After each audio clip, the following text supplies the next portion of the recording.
চট্টগ্রামের কর্ণফুলীতে মালবাহী ট্রাকের ধাক্কায় 2 সাইকেল আরোহী শ্রমিক নিহত হয়েছেন। এ ঘটনায় আরও একজন গুরুতর আহত হয়েছেন বলে জানা গেছে। কোটা সংস্কার আন্দোলনে ঢাকায় গুলিবিদ্ধ হয়ে ইসমামুল হক নামে লোহাগাড়ার এক কিশোরের মৃত্যু হয়েছে। বুধবার 7 আগস্ট বিকেল 4:30টার দিকে ঢাকা মেডিকেল কলেজ হাসপাতালে চিকিৎসাধীন অবস্থায় তার মৃত্যু হয়।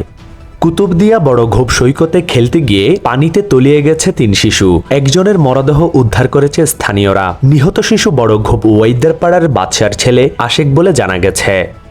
রাঙ্গামাটি শহরে ইউপিডিএফ এর কর্মসূচি ঘিরে সংঘর্ষে জড়িয়েছেন জেএসএস ও ইউপিডিএফ নামক 2 সংগঠনের নেতাকর্মীরা।